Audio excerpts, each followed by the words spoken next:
Washington Outsider Report on the Coalition Radio. For those newly joining the program, my name is Irina Zuckerman, and I'm the editor-in-chief of the Washington Outsider. With us, we have Ahmad Hashemi. He's a freelance, independent analyst of Iran and the Middle East.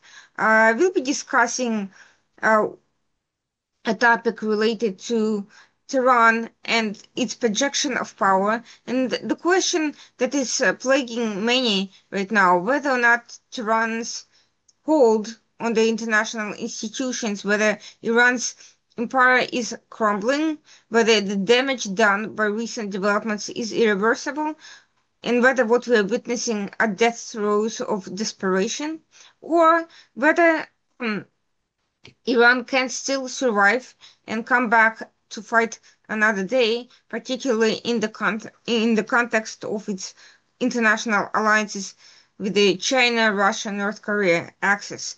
I am sure that while this is not an easy question to answer, we can discuss the evidence pointing to the fact that Iran is indeed going through very serious challenges on many fronts, and that there is at least an opportunity to weaken it further.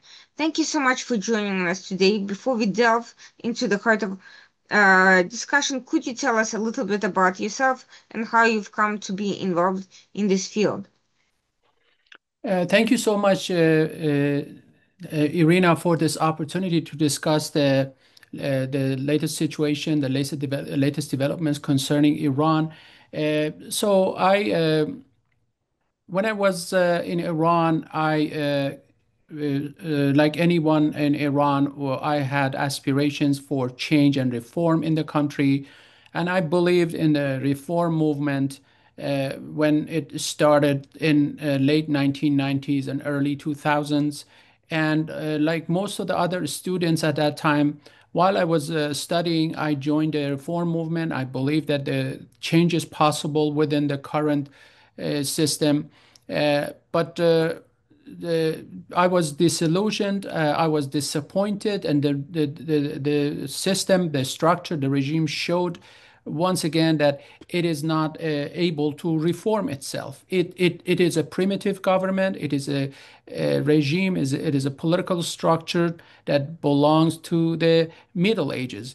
And that's when I parted my way and I started activism. And of course, it's not without a heavy price to do active political activism in Iran. And I paid that heavy price, and I had to leave the country. And now I am in the United States.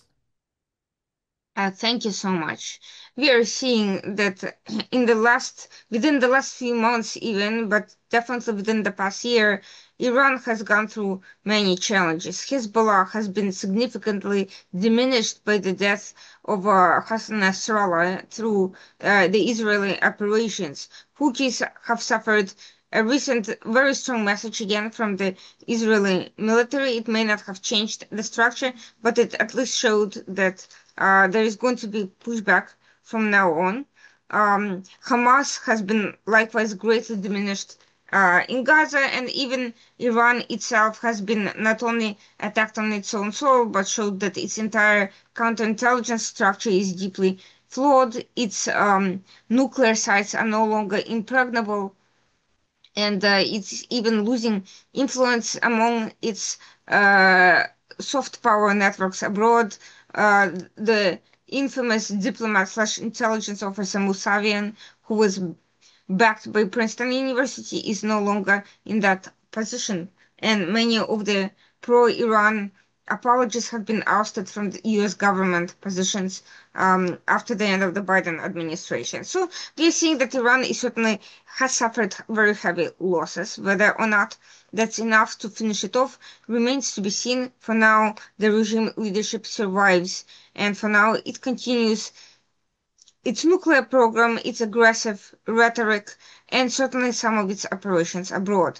And one of those operations was recently revealed in none other than Australia, which very often people forget about because it's far away, it's not heavily populated, and one would think it's not a great target, not a great priority for Iranian operations. And yet, the Jewish community there has been under pressure from various anti-Semitic movements.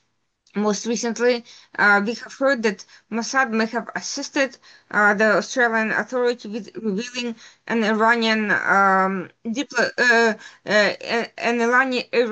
operation that sought to attack a synagogue, which resulted in Australia um, kicking out the ambassador. And as we have seen in many prior instances ranging from Algeria to Europe, Iran operates by placing spies and terrorists under diplomatic cover. That was certainly appears to be the case in Australia, but let's talk about what happened a little bit more for those who haven't closely followed the situation. Yes, for sure. You rightly mentioned that there are signs that are not welcome by the Iranian regime, by the Iranian government.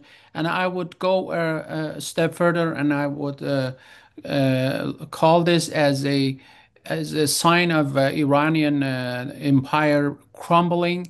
There are different signs and different symptoms of this crumbling empire. Again, as you correctly mentioned, Hezbollah has been weakened. Hamas is no longer a force that can terrorize Israelis. Hopefully, and Bashar Assad's Syria is gone, and which it was the main base for the Iranian regime, and it's as a center that Iran's proxy forces were being supported logistically and otherwise.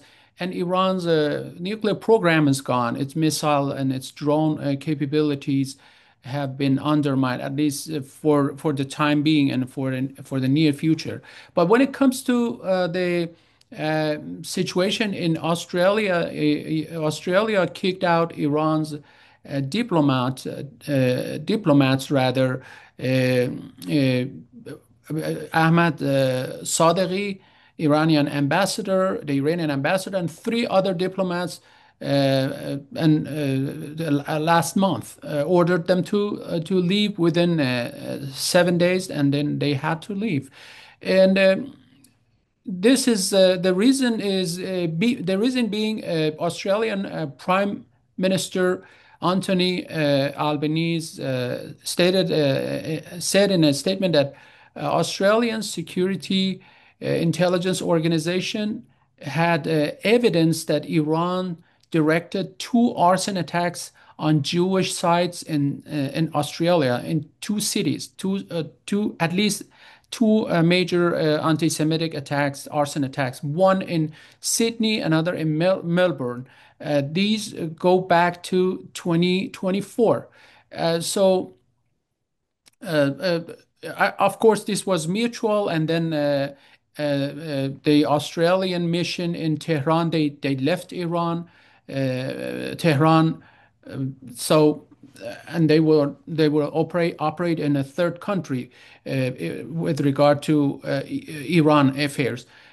This is not the only incident. We've seen that, for example, the Iranian regime has had in pro-Palestine or pro-Hamas in some cases demonstrations across Australia and the world. In one case, there was a march in Sydney's Harbour Bridge, actually sometimes earlier last month, where some demonstrators carried the image or the picture of Iran's supreme leader Ali Khamenei.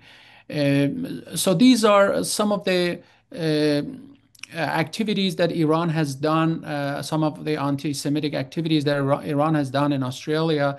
And this move, Canberra expelling Iran's envoy, is actually a commendable and a praiseworthy move that I believe the rest of the Western and other world leaders need to follow suit.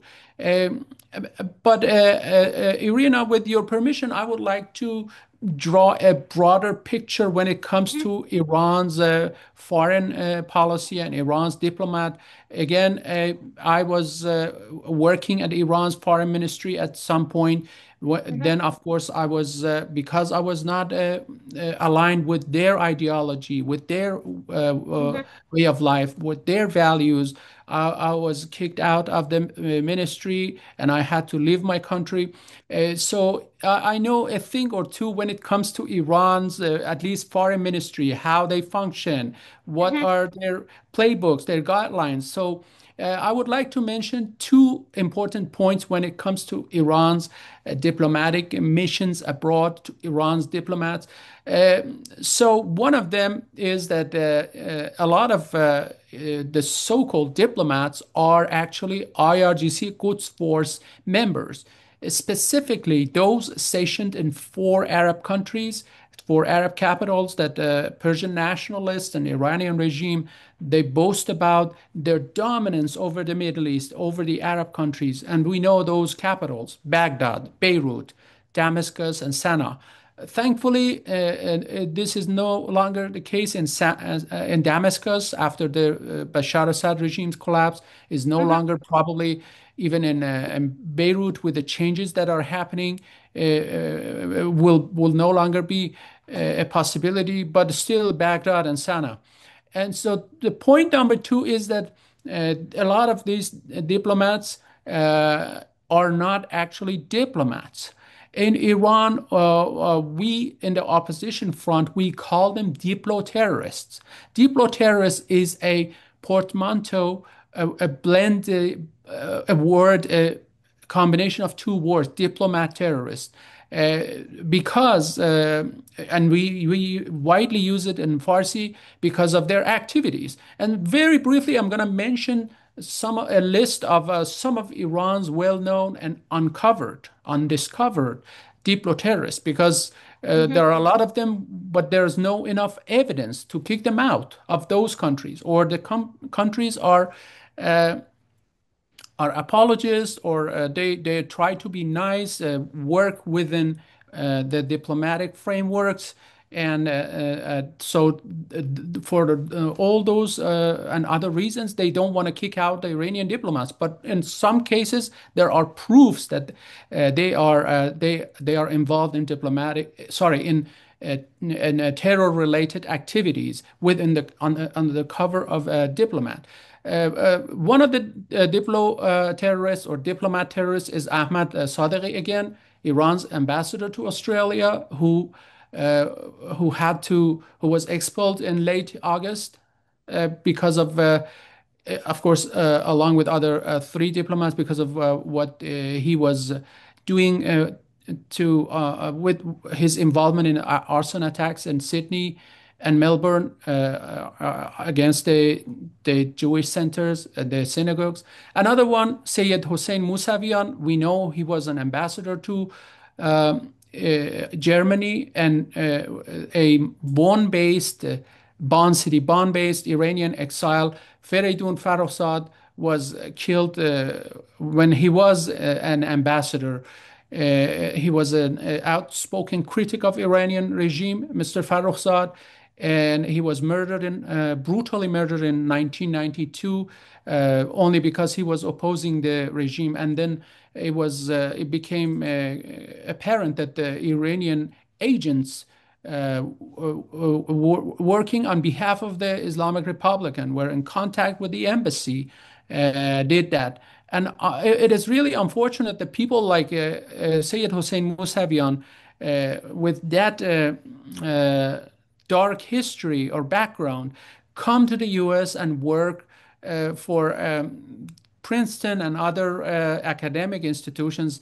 For example, in the case of Princeton, it took the Princeton 15 years to fire him. Finally, he says he was retired, but apparently there was too much pressure, and then the Princeton Mhm. had to let go of him. And then another example is Mohammad Jafar Mahallati, who was Iran's former UN ambassador. Again, a very sad situation where he was teaching and doing research at Oberlin College and finally he was placed on administrative leave because there was enough pressure by some congresspersons, including the chairwoman of Education and Workforce Committee, Virginia Fox, and also other Congress people, including Congressman Jim Banks, that who sent a letter to Oberlin College, and finally they again they let go of him, the Oberlin College. Uh, Another Diplo terrorist is Asadullah Asadi. This is actually a top Diplo terrorist, diplomat terrorist, because he was stationed in Iran's embassy in Vienna, Austria, Mhm. but he was operating all over Europe. So when he was arrested, he was arrested in Germany because of the preparations that he was doing uh, to uh, to actually plot a bomb at a gathering of an Iranian opposition group in Paris, and which could potentially kill hundreds of people. This was a gathering of thousands of people, and uh, and finally, Belgian prosecutors actually filed complaints against him, prosecuted him. But unfortunately, again, he was released because of Iran's hostage diplomacy. Iran takes Belgian diplomats hostage and tells them, "Hey, release my diplo terrorists, my diplomat terrorists, and I will give you back this innocent person who was biking, let's say, all the way from Belgium to Iran or to somewhere in Central Asia, and then the Iranian regime arrested him and put him behind bars just for hostage negotiations." And then I briefly mentioned other Iranian diplomats or diplo terrorists who have been declared persona non grata because and were expelled from various countries because of their illegal activities, and they posing because they were posing a threat to those countries' national security. For example, in 2018 in Albania, two Iranian diplomats, including Ambassador Ghulam Hossein Mohammad were expelled on again on charges that they were posing a threat to national security. In France in 2018, France, Netherlands, Denmark, they expelled Iranian diplomats due to suspicions of terrorist plots. In 2013, Bosnia and Herzegovina expelled two Iranian intelligence officers posed as diplomats. And in 2023, Azerbaijan, the Republic of Azerbaijan, expelled four Iranian diplomats who, after the citizens of the Republic of Azerbaijan, some of them were arrested for allegedly forming Iran-backed in resistance squad. And we know what resistance axis of resistance or resistance squad mean.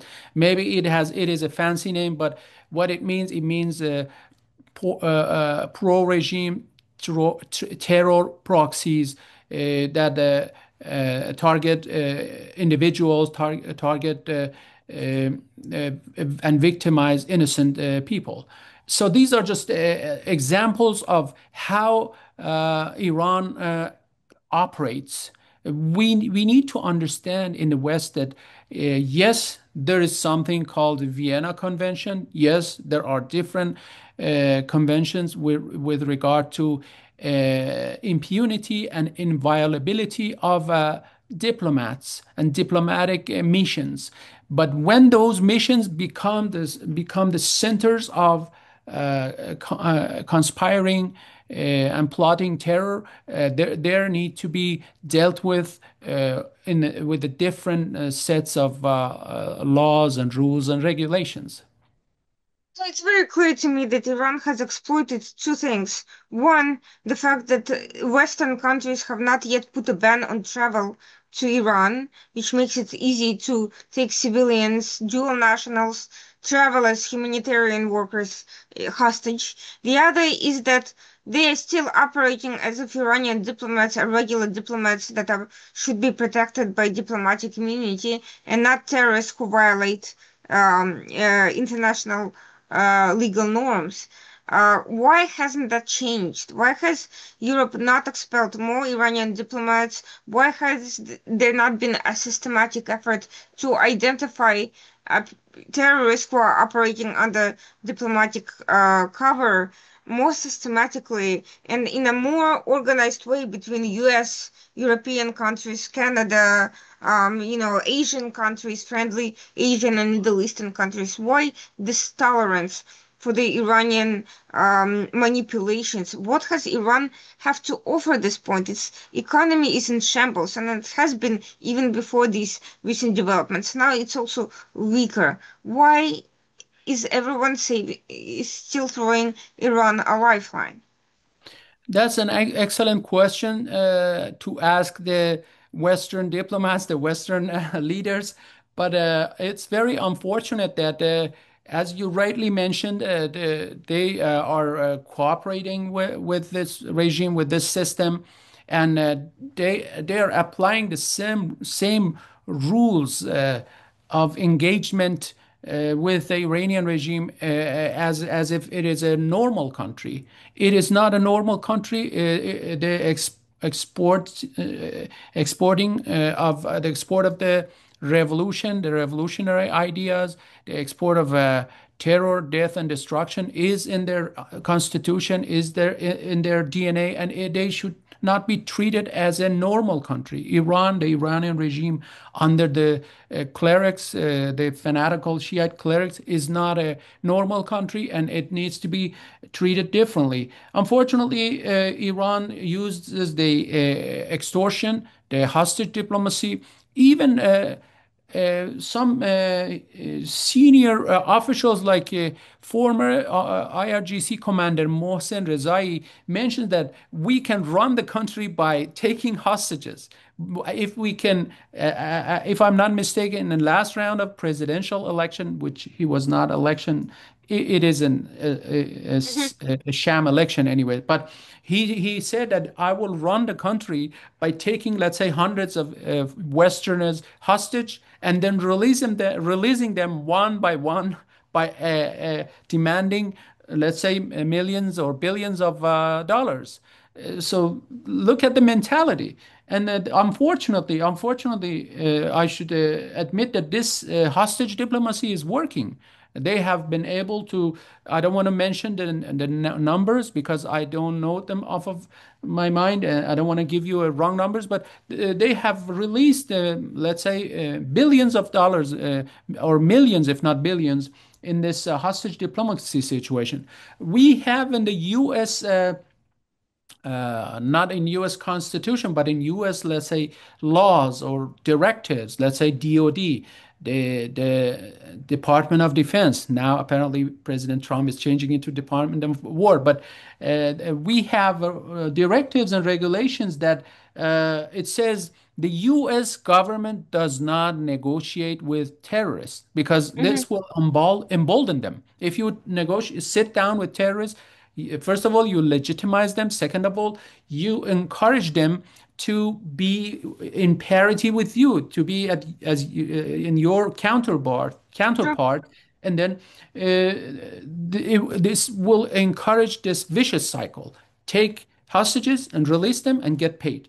And unfortunately, even in the case of the U.S., we see that, especially under President Biden, we saw and under Biden administration, many cases of again releasing funds in exchange for releasing the hostages, and this only makes things more complicated and worse and worse. So, getting back to your point about having experience with Iran's foreign ministry, it's it's obvious to me at least that a lot of the foreign policy by Iran is intelligence related. Even the normal functions are being uh, conducted in a way that is more consistent with the intelligence operations than with normal diplomatic functions. One example of that has been revealed by the media in the United States, included creating agents of influence who infiltrated the U.S. government and were given directions by the top ministry officials as to who to meet with, who not to meet with, how to influence U.S. foreign policy in Iran's favor, and so forth. And if they did that with the United States, there's no doubt that the same goes on in many other countries. We have seen that even in the Middle East, that there's clearly groups of foreign policy establishment people who appear to be surrounded by Iranian advisors or pro-Iran advisors who advance Iran's negotiation interests in the way some of these Middle Eastern foreign policy experts are then advising their own governments or conducting themselves. So, knowing all of that about Iran, what do you think should be the international strategy in containing and rolling back this kind of influence? How can these networks of influencers that have penetrated foreign ministries around the world be identified and uh, used in a way that will curtail Iran's ability to manipulate these foreign policy activities from within those countries, whether they're in the West, in the Middle East, or anywhere else. I'm sure the approach is exactly the same.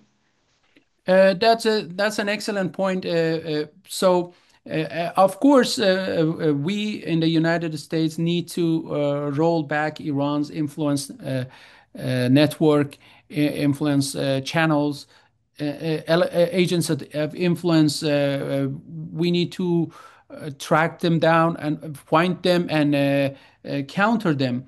Uh, but it is very jarring and very interesting, actually striking that we in the United States we are at war with the regime, or not a hot war, but a hybrid war, non-kinetic war, cyber war. Iran is not our friend. Iran is an adversary. Iran is the leading state sponsor of terrorism. But at the same time, we see hundreds, if not thousands, of pro-Iran activists, academics, politicians, even think tankers, all sorts of people, journalists that are parroting and repeating the Iran's talking points. It's a broad network of peoples, individuals, companies, even think tanks. For example, I don't even want to mention the names because they are very strong. Sometimes they can come after you. This is a No, please lawfare do mention situation. them. I think there's no such thing. I think there's no better way to combat this sort of psychological terrorism than daylight. And I think naming and shaming these people will put an end to their ability to manipulate and blackmail, because blackmailers feed on fear and feed on impunity and feed on not being known. And if this is what they're doing, I would very much like to air who those people are. For example, I know you're in the a law professional, if I'm not Hmm. mistaken. So if Yes, anything happens to me, I will come ask for your help. But of joking course. aside, for example, Hmm. Quincy Institute. Now that you Hmm. asked me to mention, uh, Hmm. the second person is Trita Parsi, and the Hmm. second or third person, or depending on how you see the structure, the hierarchy, or the Nyack, where again the same person, same individual moved from it to Quincy Institute and many others.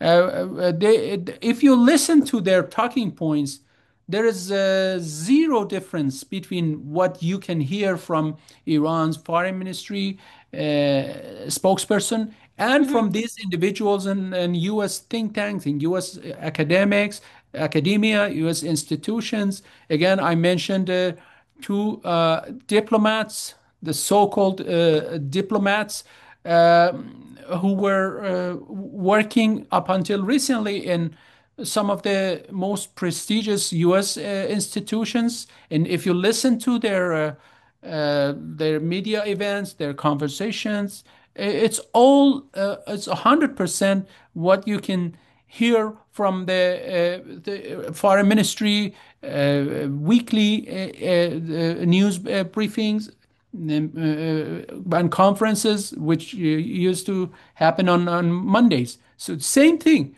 And but the can you just let me give you a contrast? Can you imagine a a network of North Korea sympathizers in Washington D.C.?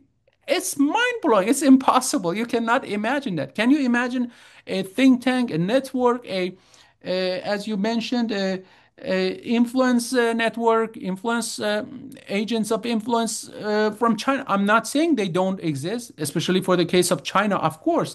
Maybe hundreds, maybe thousands of Chinese sympathizers, Chinese spies, Chinese influencers, and whatnot. But they cannot openly have a think tank, have a company, have a organization repeating the same talking points of communist China regime here in the Washington D.C. But in the case of Iran, somehow they have managed, the Iranian regime has managed to to put forth this lawfare, Mhm. this mechanism that doesn't need to Iran doesn't need Zarif or any other diplomats to come to New York or to Washington D.C. with the fake smile. Pretending that they are very nice people and then repeating the talking points. No, they have actually hundreds of people who are doing that for them. Again, paid or unpaid, that part I don't want to get into that. That part is very blurry and complicated. But Mhm. they are doing the Iranian regime's bidding. They're repeating the same propaganda lines.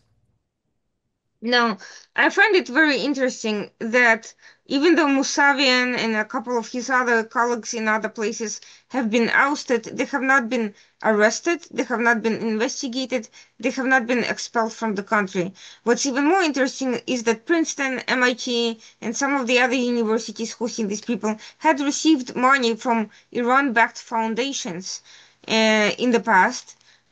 Supposedly cultural foundations, but nevertheless, there appears to be a correlation between them hiring some of these people and receiving financial support, and later on engaging in a cover up of hostage taking from these universities and so forth. There's been private lawsuits filed by victims of these practices, but no formal US government investigation.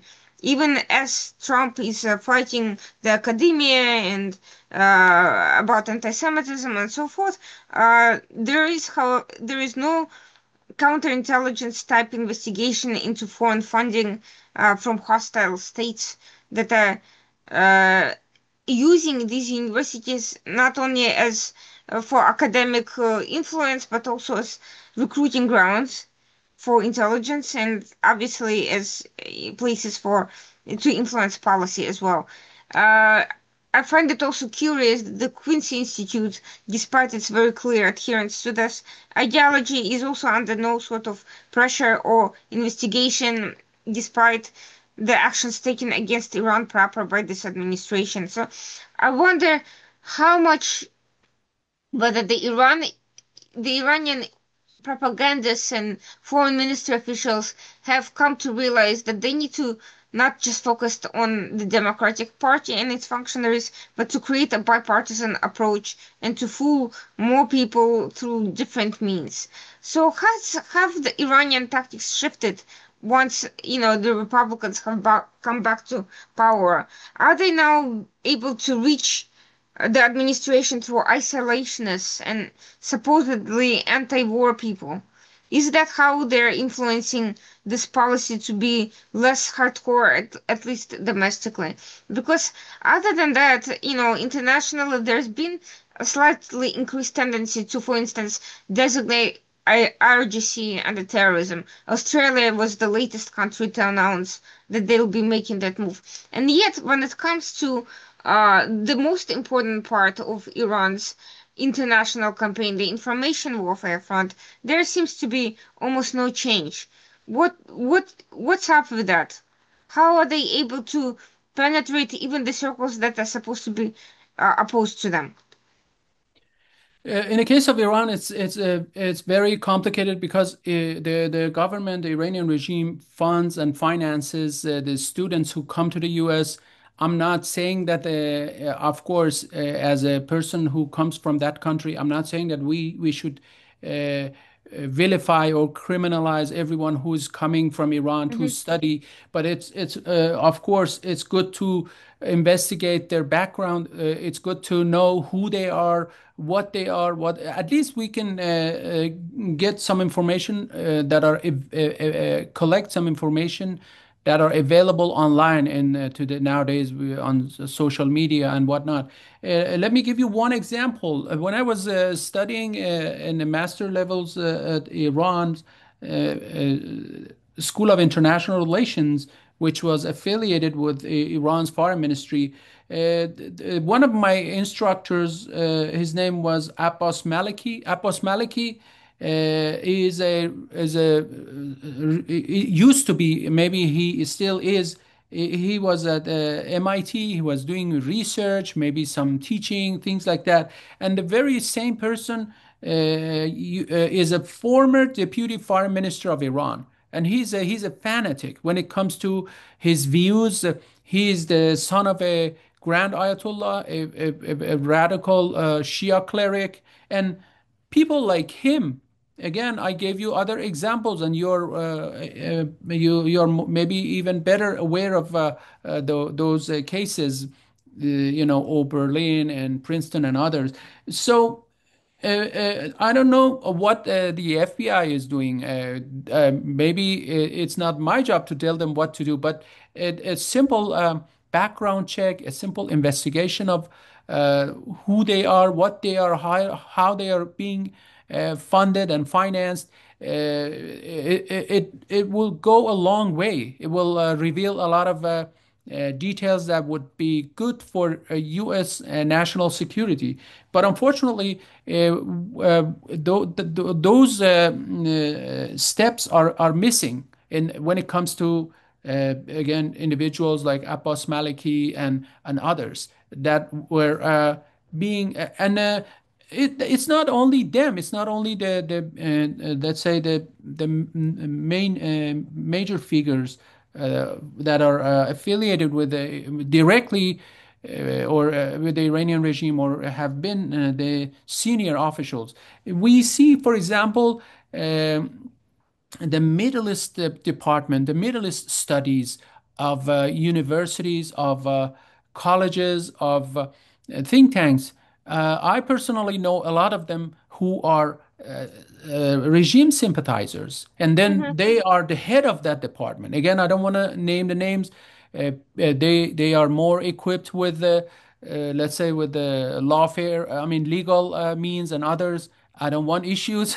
They are Hmm. strong people. They're very well known. But when they talk, you feel like Iran's foreign minister Zarif or Araghchi is talking when they talk about Iran, Iran's foreign policy, the way they formulate it, the way they justify those policies. So this is again a major issue, and I think Iran's case must be treated just like Russia's case, just like North Korea and Hmm. China. If we don't allow North Korean regime sympathizers or Chinese regime sympathizers to parrot those regimes' talking points, the same must be applied to the Iranian regime supporters and sympathizers, I think. One thing that surprised me quite a bit is after the plot to assassinate President Trump and some of his former officials from the first administration, well, of course, there's been, condemnations of all of that by the US government, and now President Trump is back in office. there hasn't been a concerted effort to go after specifically after the people who ordered that attempt. And in fact, there's been fairly recent information that some of these people are still actively on that case. They're still actively potentially pursuing future plots. Why do you think the administration has not prioritized eliminating and highlighting whoever was involved in these high level conspiracies? After all, they presented direct danger to the sitting US president, to former US government officials, and shouldn't they be the top priority for being for sending a message to the regime and to anyone else who thinks of such ideas? So again, I'm going to disappoint you because I wish I knew the answer to this question. It really doesn't make sense, but unfortunately, they don't take these matters seriously. We have fatwas issued by senior clerics that are affiliated with the regime. There's no cleric that is against the regime. Yes, there are a few, but then they have been marginalized, put behind bars, or they Mm-hmm. had to flee the country. They reside in somewhere in Iraq, Najaf, Karbala, something like that. But other than that, all the clerics, senior clerics, are pro-regime, are the regime's proponents. So when they issue a fatwa, the Iranian government must be held responsible for that. When there's a fatwa that says, I don't want to use, now they use on live or on live, apparently.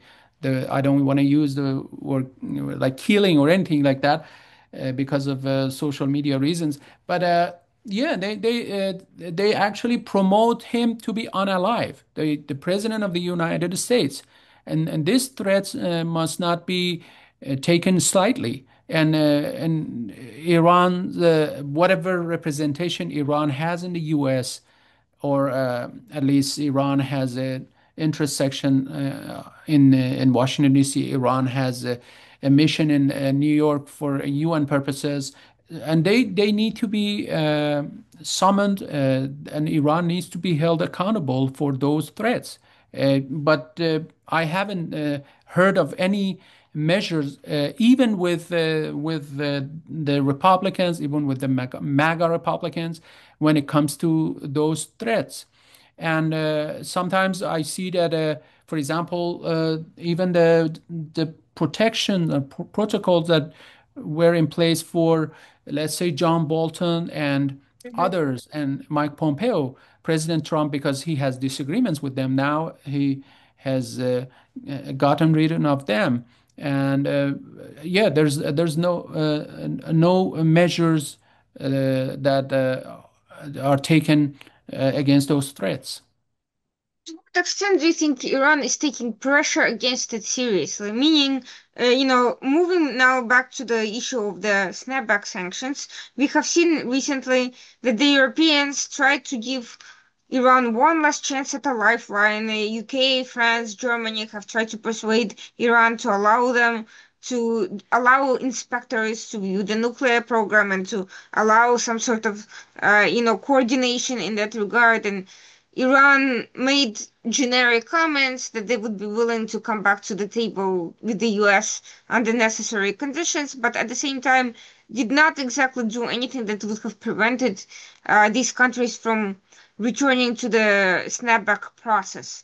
Is it that Iran is afraid of showing weakness domestically that they're doing that, even at the cost, self-defeating cost of allowing sanctions? Do they just don't care if those snapback sanctions are replaced? Do they prioritize the nuclear program so much more than any economic lifelines that they could get?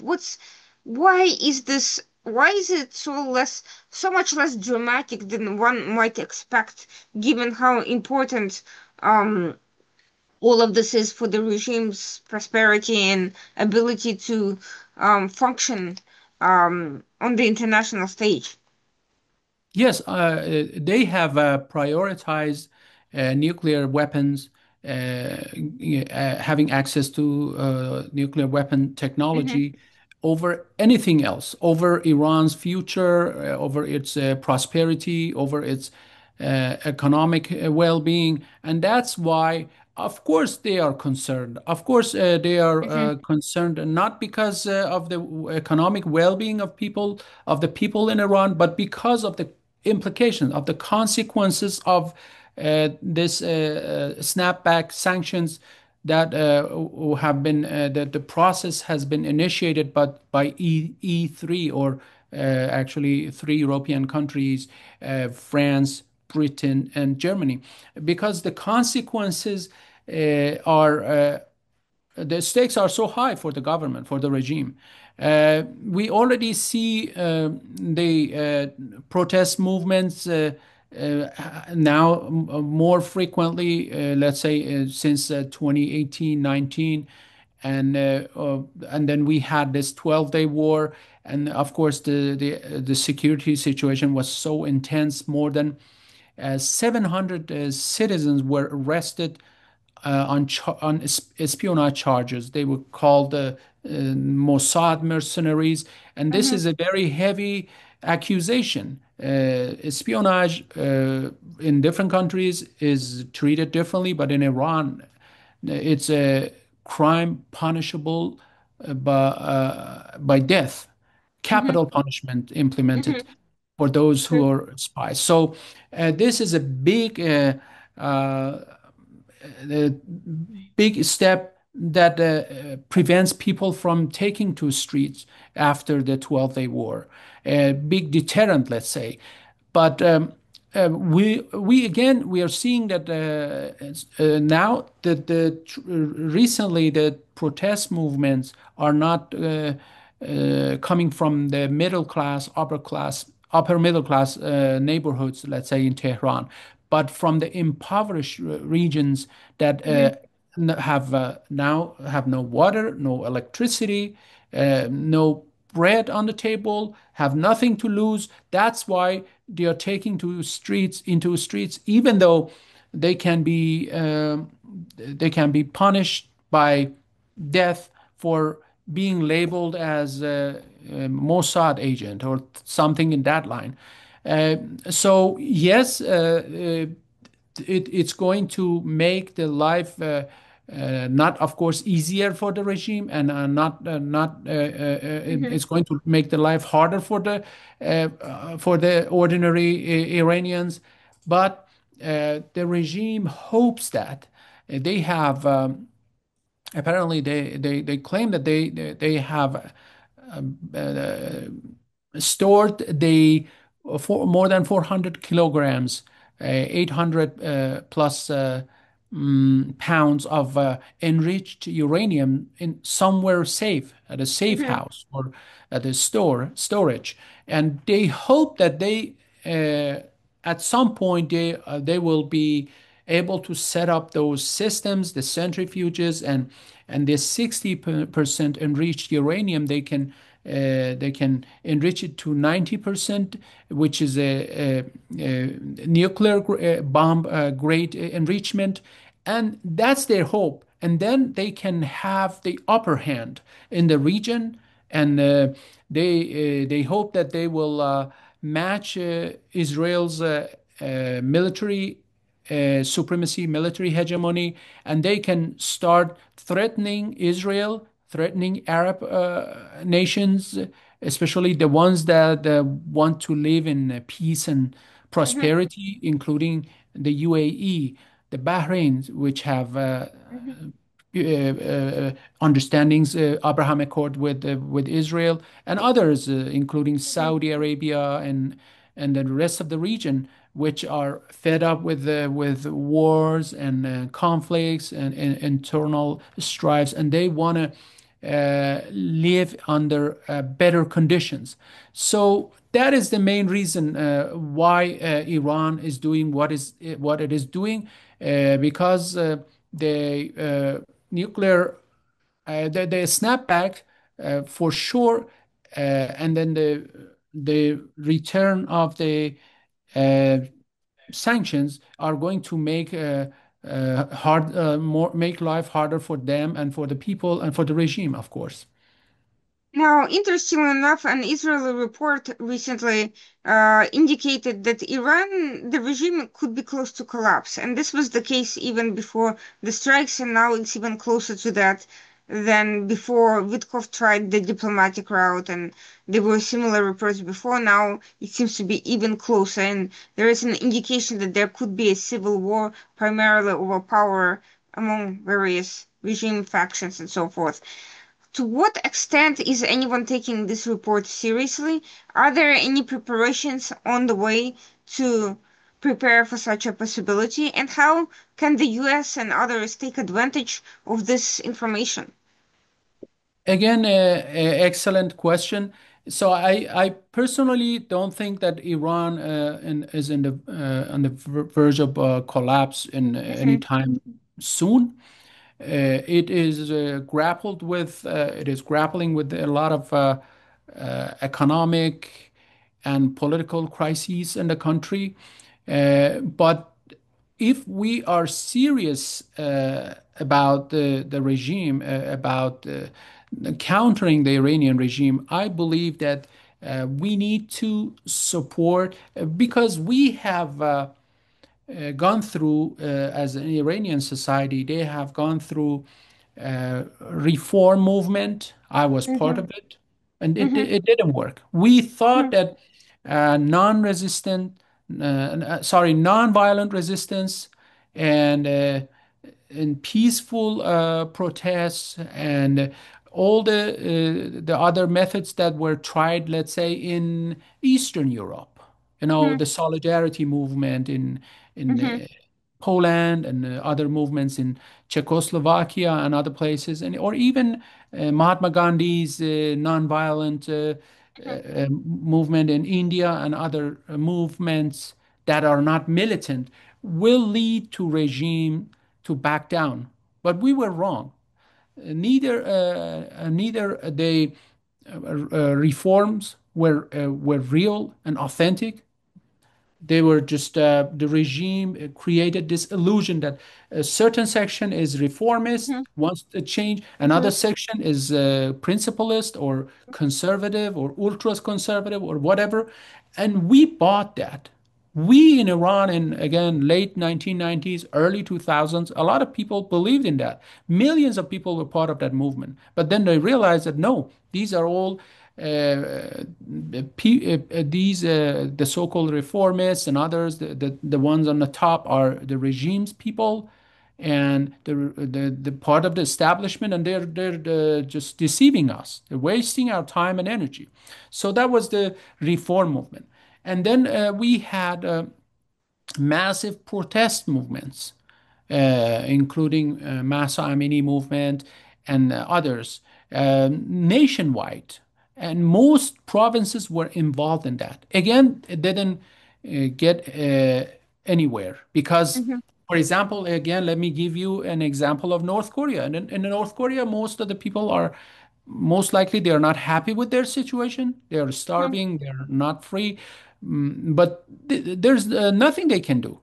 Hmm. In North Korea is even 10 times worse than Iran. If you go protest, they right away they will kill you. In Iran, maybe in the beginning they will warn you, they will shoot at your leg or something, and then they will kill you. But in North Korea, there's no way, there's zero tolerance for protest movement. So in North Korea, regime is equipped with the nuclear bombs. So there's no way they can topple the regime. Iran, to a lesser extent, is similar to that, similar to North Korea or even maybe China.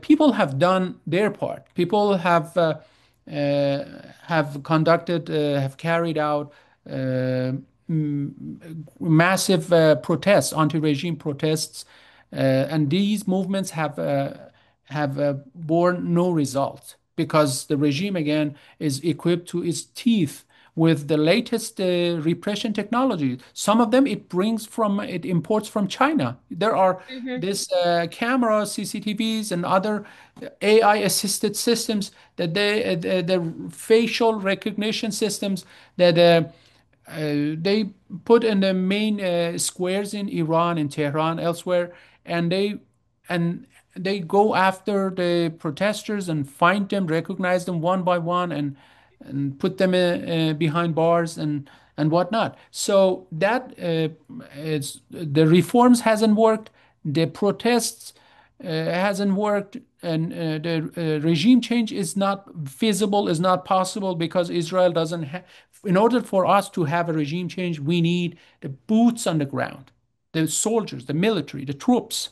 And Israel doesn't have that capability. America is, especially under Trump or even before him, they want to leave the Middle East. They don't want, in Trump's words, they don't want forever wars. They want to end forever wars. So there's no this appetite for regime change via foreign intervention. And usually foreign interventions don't go well. In the case Mm-hmm. of Iraq or other countries, or Libya, they go from bad to worse with Mm-hmm. all radical Islamist groups popping up, mushrooming all around the country, and sectarianism and whatnot. So that is not a solution as well. So I personally think the solution is that Iran's transformation from Persian Empire to nation states. Empires belong to 20th century. We had Ottoman Empire, Austro-Hungarian Empire, even Mm-hmm. Soviet Empire. Kind of, it was an empire occupying other nations, nationalities. They had hegemony and dominance over other, let's say, 14 or 15 nationalities. They still occupy Chechnya and other regions. But anyways, so all these nations have gone through de-empirization, if there is such a word. Mm-hmm. But in Iran, we still have this Persian Empire mentality. The Persians, who make up less than 50% of the country, they have all the financial resources, all the power exclusive to them, all the military. Of course, there are people from the minorities, but they have to adapt to that majority Mm-hmm. mentality. For example, in the case of Soviets, Stalin was a Georgian, but he was more Russian than the Russians. He Russified. He tried to Russify the rest of the Mm-hmm. Soviet countries.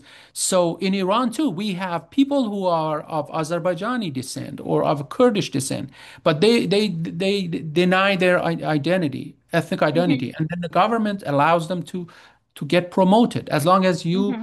hate your ethnic background.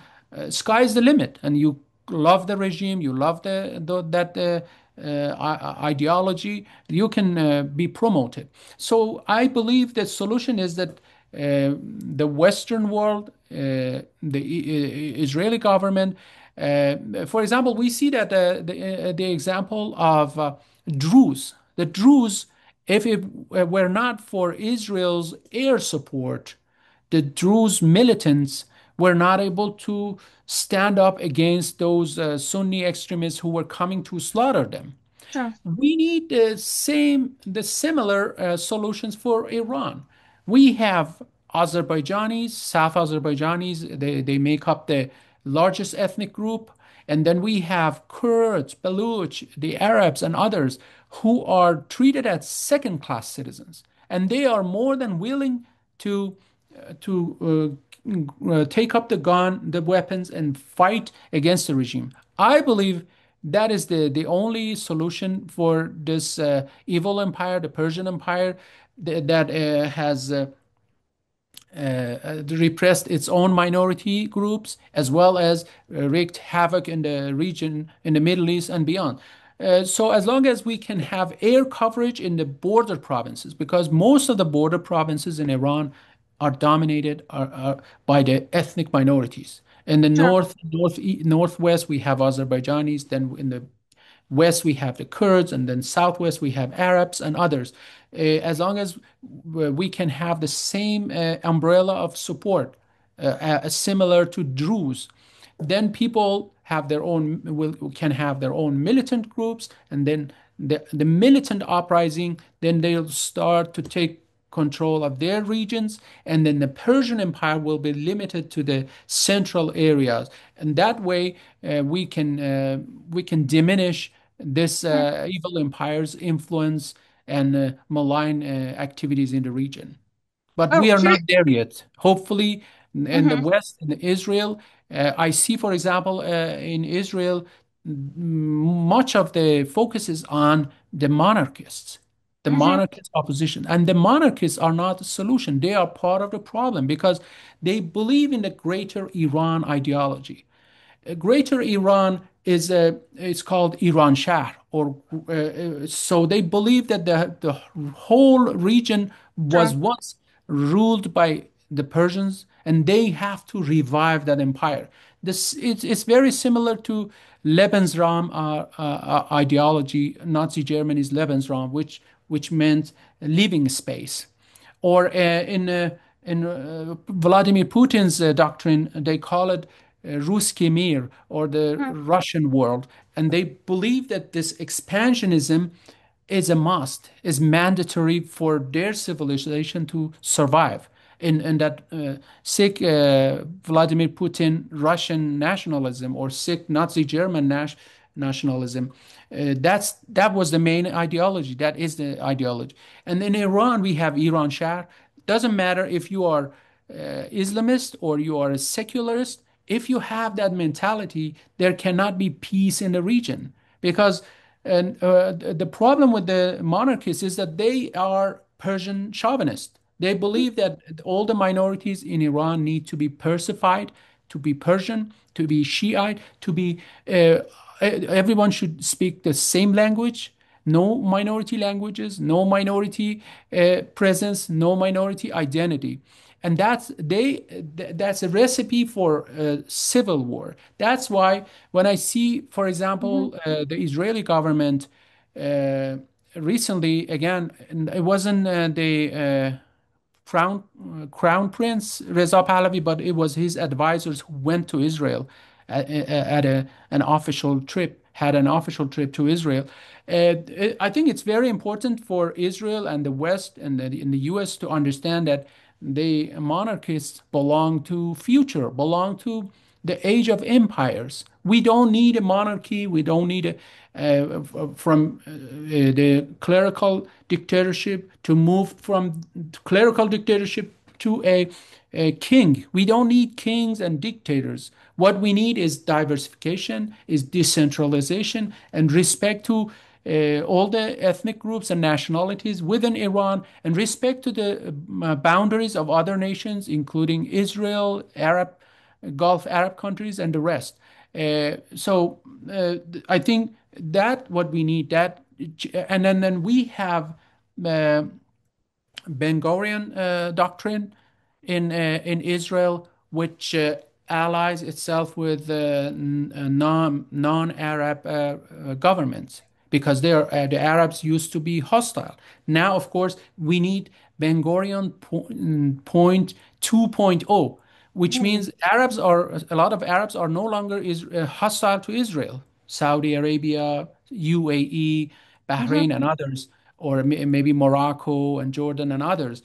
So the main adversary now is in Iran, is Persia. So Israel and the West need to align themselves with the minorities who are pro-Israel, who are pro-West, who need their support to help disintegrate this regime. Here's the problem as I see. During the recent 12-day war, that air support was there. Israel was attacking, before even the US got involved, Israel was attacking the regime. But the United States stopped them from finishing off Khamenei. And the second, there were no uprisings. People were afraid to come out and do something. So at what point do they stop being afraid? And at what point, Israel cannot wait for you know Israel can support, but only if people take action. If they're not taking action, as you can see, nothing is going to happen. That was the opportunity, and it was missed. Nobody came out. Nothing happened during a state of chaos when the regime fled into their bunkers. The people did not pick up weapons and start fighting. Second issue. the military and some portions of the bureaucracy needs to to be willing to walk away from the regime and side with the periphery. Otherwise, they have the superiority of weapons. They have tanks. They have heavy machinery. The protesters in the provinces may have some AK-47s and similar light weapons, but they don't have tanks. They don't have jets. They don't have what the regime has.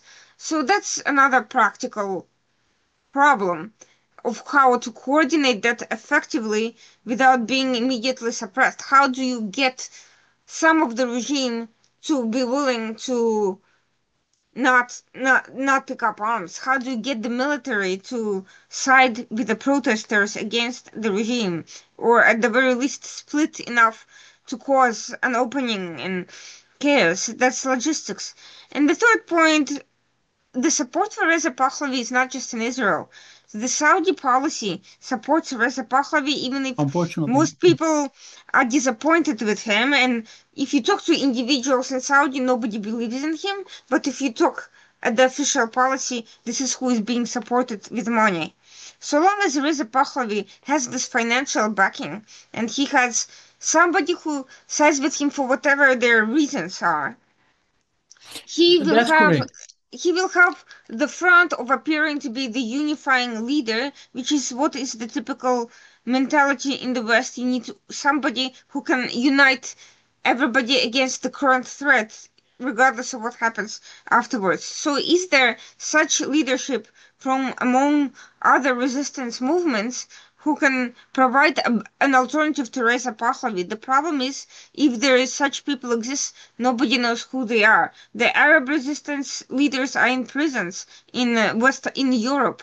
The Kurdish, Kurds have multiple parties, but they don't have this sort of representation that travels to Israel or to Washington and meets with people. And frankly, I'm not sure that this US administration is interested in engaging with any resistance movements or opposition whatsoever. I haven't seen in this second term of Trump any such discussions at all with anybody, including Pahlavi or anybody else. So there doesn't seem to be an appetite in Washington for supporting any opposition or doing anything proactive. They send a message to the regime on the nuclear file, but they don't seem to be interested in facilitating any sort of regime change. They seem to be fine with the things being as they are, if Iran doesn't directly threaten the US anymore. That's correct. So, so Concerning. how Mhm. can anything happen given this state of things? Because waiting for the ideal set of scenarios is not going to go. Reza Pahlavi already has raised millions on funding. He already has Western lobbies in his hand, regardless of who he is. From a power point of power narrative, he has that power. The others do not. So how can all these groups overcome these pragmatic obstacles and make their story heard without waiting for Israel or for anybody else? Because as we saw again, when Israel was doing what everyone was waiting for it to do, nothing happened. Nobody came out. What's the solution given this reality? So you mentioned many points that I would like to address. One unifying figure or leader. Iran is not Poland. Poland, everyone is Catholic, everyone is white, everyone is uh, Slavic. So they come from similar background.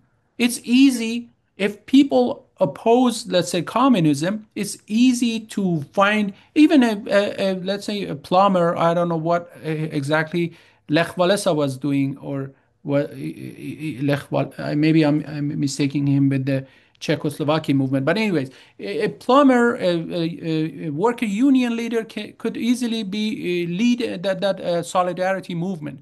But when Mhm, it comes to Iran is a divided country. Iran is a country again that is led by empire mentality. Yesterday it was Persian nationalism, Pahlavism, Persian chauvinism, and today it is Shiite caliphate mentality. The Mm-hmm.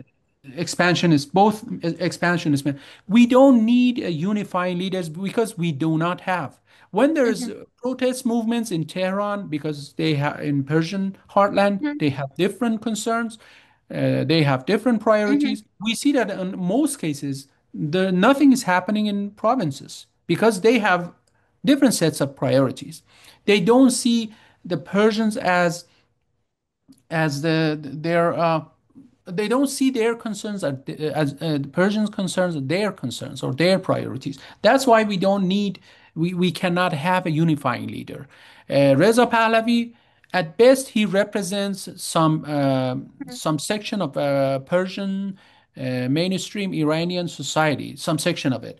But when it comes to Azerbaijan, South Azerbaijan, when it comes to Kurdistan or Arab regions, he has Oh, absolutely I understand zero all of that. popularity. My point is not that everyone should embrace Pahlavi. My point is that there should be an alternative or some Yes, I think the alternatives. alternative Yeah. is supporting the decentralized resistance movements, supporting the South Azerbaijani militant uprising, the Mhm. Kurdish militant uprising, But is it the going to Arab. be enough given The- the regime's ability first to infiltrate separate movements? By separate, I don't mean separatists, I mean independent of each right. other. The fact that they're So, in diverse order movements. to cripple the regime, that's Mhm. why no-fly zone is needed. Just in the Mhm. case of Iraq and Syria and other places, Mhm. if we have no-fly zone implemented, some Mhm. sort of air support, that's why I mentioned Drew's case. The Mhm. Druze, if it weren't for Israel's support, maybe they were now leaving the country in masses. Half of them, Mhm. let's say, in a neighboring country, another quarter of them Mhm. being already slaughtered, and Mhm. blah Mhm. blah blah. But the only reason that they stayed in their province, is it Sueda? I think they Mhm. stayed in their country, their city, and they are protected is because of that air support by Israel. But again, how do we know that that will work given that during the Okay. peak of the 12-day war, it didn't? People Yeah. didn't go. So the difference is that when there's a war, a foreign country, even if that's not an adversary, a foreign Mm-hmm. country is attacking the country, Mm, the citizens, even if they are not united, they stay home. I see. Mm-hmm. They cannot just take to a street and oppose the regime while there's a war happening. And also there was no enough time. There was no and also more importantly, they were not sure how this will end. Yes, the first days, the first, even the early hours of the conflict, it was very deadly for the regime, Mm-hmm. very consequential. A lot of senior IRGC and Mm, other military and political leaders were eliminated. But that mm-hmm. doesn't mean that, but a lot of things were intact, even in the Sure. capital city, which was the focus of airstrikes. So people were not sure that anything meaningful is going to happen, including regime collapse, regime change, or anything in that line. So it is very consequential for them. They were concerned that after the war stopped, the regime would come back, and that's what happened. Would arrest anyone who had any sort of expression, pro-Israeli expressions in social media. Now they are arresting people for liking or commenting or something in that line. Anything that has encouraged the foreign intervention or foreign invasion to change the regime. So it is the stakes were very high. The people who it took only 12 days. It's I think it is not it is not uh, what is the word? We cannot expect in that short period of time, less than Mm-hmm. 2 weeks, people come to streets and try to change the regime. It requires some Mm, sort of leadership, some sort of cooperation, a network, and a cause. I mean, maybe the cause is there, but there's a lot of other elements of this puzzle that needs to come together before a reform, I mean, a protest movement starts to appear. So, but I for sure believe if we can have, for example, in the Masa Amini protests, there were certain small towns that, for at least for a couple hours, it was reportedly they were uh, people took control of their cities, Mhm, and there was no enough members of the repression, police and others, and of course they couldn't resist for more than a couple hours, but always it starts from somewhere, especially the border provinces, mhm, especially when there's the ethnic line, ethnic cleavage, ethnic divide.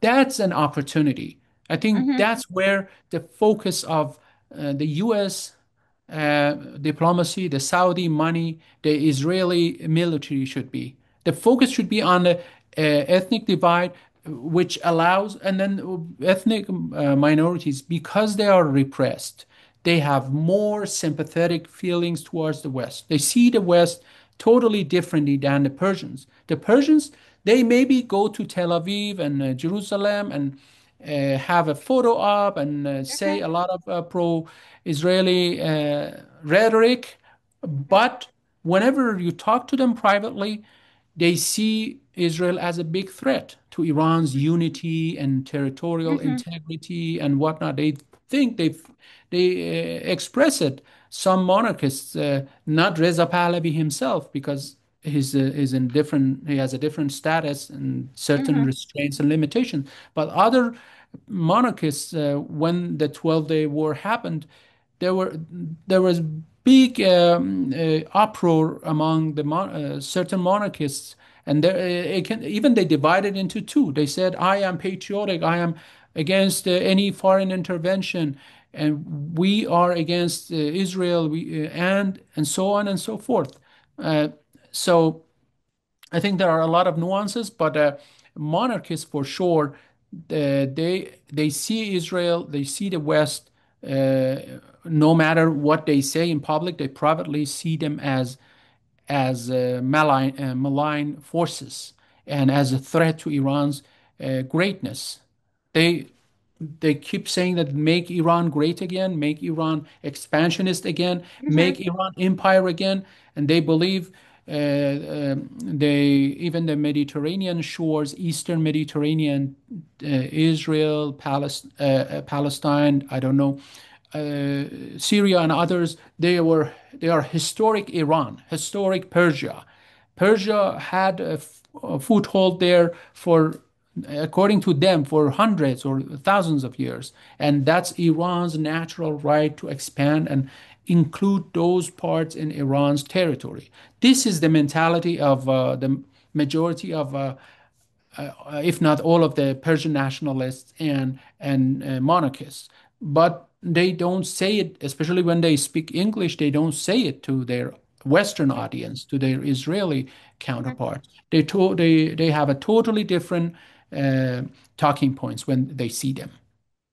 So, speaking of greatness, this brings us to the issue of South Caucasus, which is, of course, has a major breakthrough in terms of the US agreeing to support the Zangezur corridor, which could bypass Iran and leave it out of the economic integration of the region with Turkey and other places in Central Asia altogether.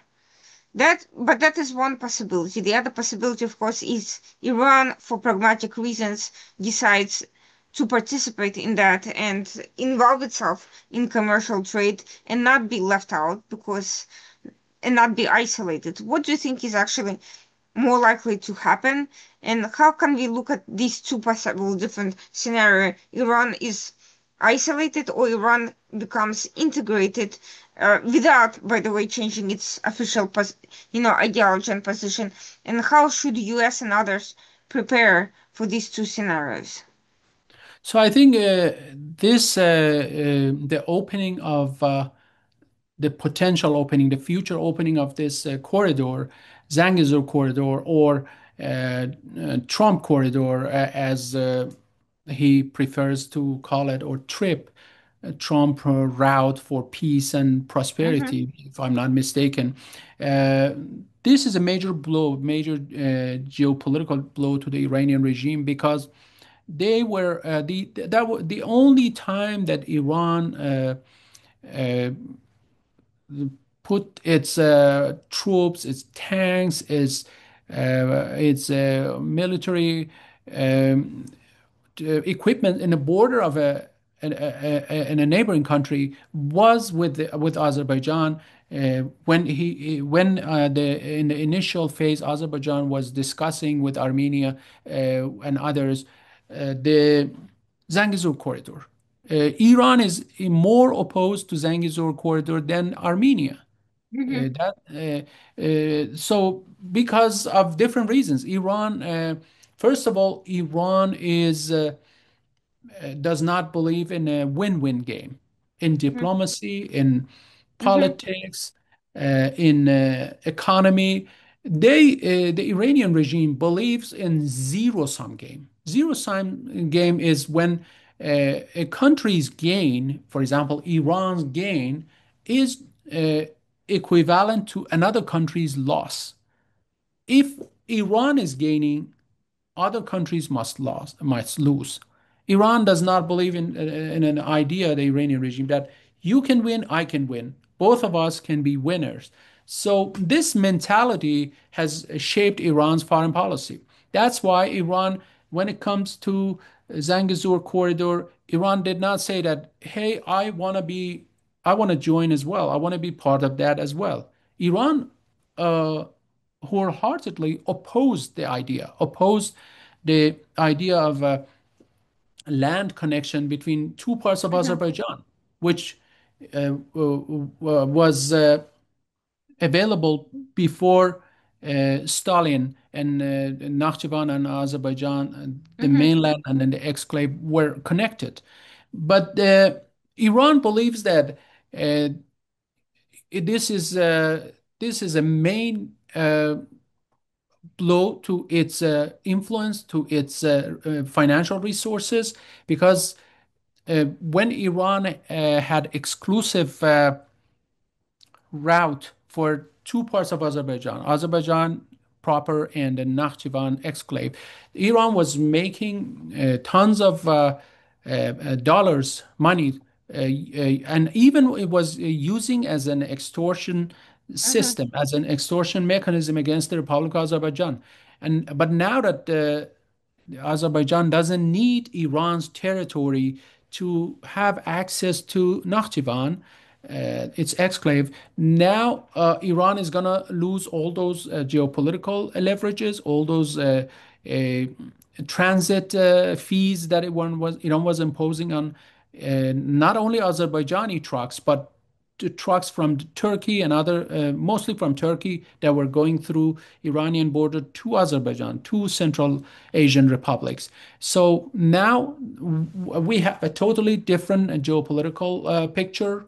Well, now there's this Trump route for international peace and prosperity, or TRIP. This corridor, or the new version of Zangezur, the new name for the same route, same corridor.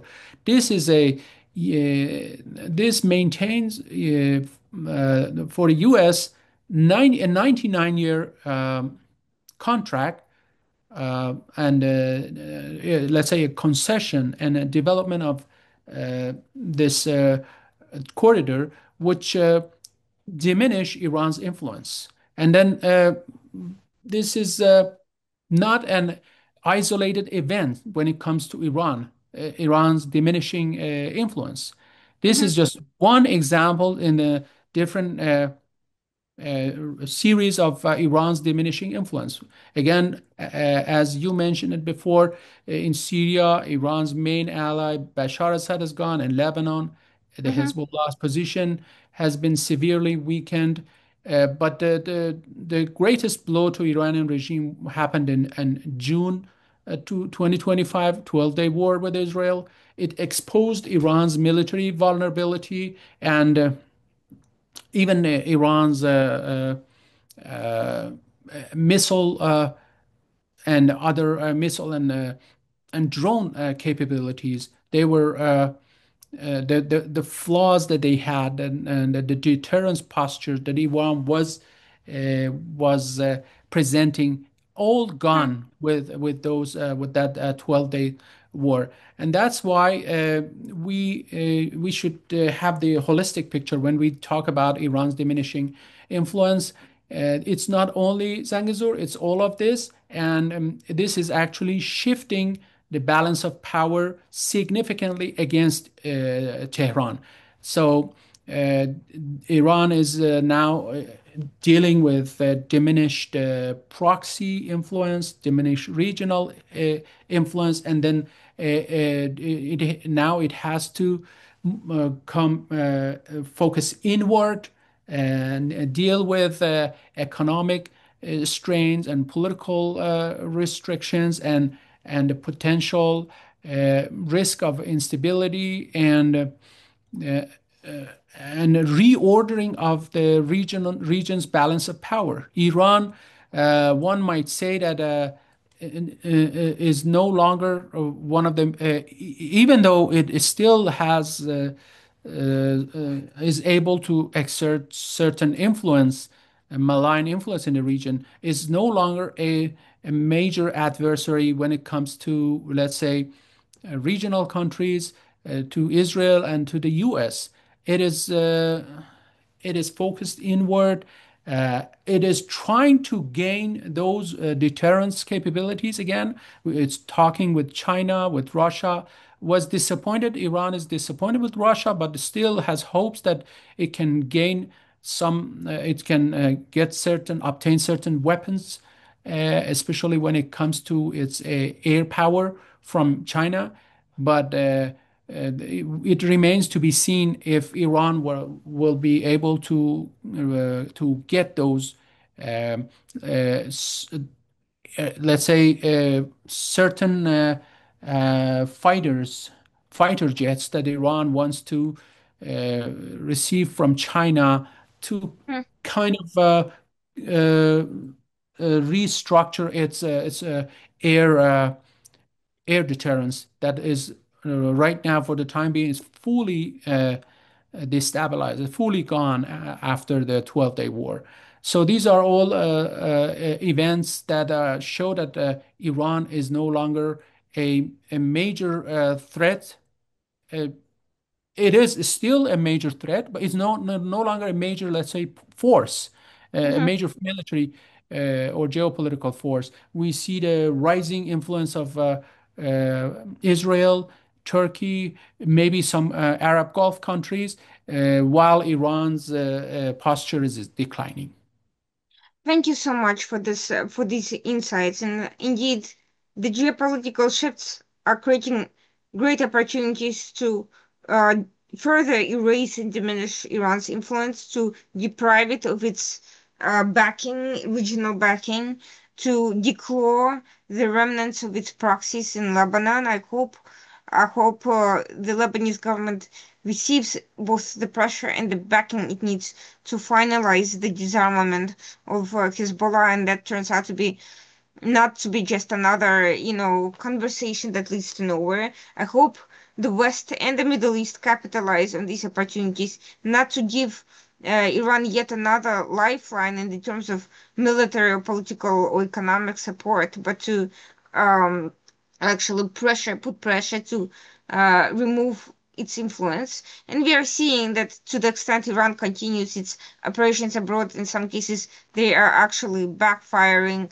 Even the Human Rights Watch has taken a very negative view to Iran's attacks on Israel and agreed that the strikes on civilians constitute very likely war crimes. This is the opportunity to build on that, to pressure Iran, not rather than to let it survive and let it take the time it needs to back to power. Iran has one major card left. That's the nuclear. program. There needs to be constant pressure and vigilance because right now the regime, in the desperation to remain relevant, is going to put all of its all of its resources into ensuring its permanent survival. If it becomes a nuclear power, it can still outplay everyone else, even if it remains politically, economically isolated, and it can use that to rebuild the remnants of its influence over time, even if it takes decades to do so. So that is the one thing that cannot be allowed to happen. Just because Iran is weakened doesn't mean that it's not dangerous, nor that it's giving up on its regional place that it has occupied for decades. Will it learn from its mistakes? Will it adapt to these realities? Will it form and forge alliances that will allow it to continue returning to its previous status? Remains to be seen, but right now there are opportunities to prevent that from happening. Hope the international community does not miss those signs, and we talked about it with Mr. Ahmad Hashemi. I think he's an invaluable resource for understanding Iran foreign policy, understanding the key players, how they think, how they operate, and what they're likely to do next. And of course, for identifying the levers that Iran uses in Western countries and all over the world to try to move the situation in its favor from within, which likewise should not be allowed to happen. You deprive regime of its propaganda machinery, it becomes nothing more than a paper tiger. Thank you so much for joining us today. Stay tuned for our next program next week, Tuesday night, 9 p.m. on the Washington Outside Report. Thank you. Thank you, Irina, for the opportunity.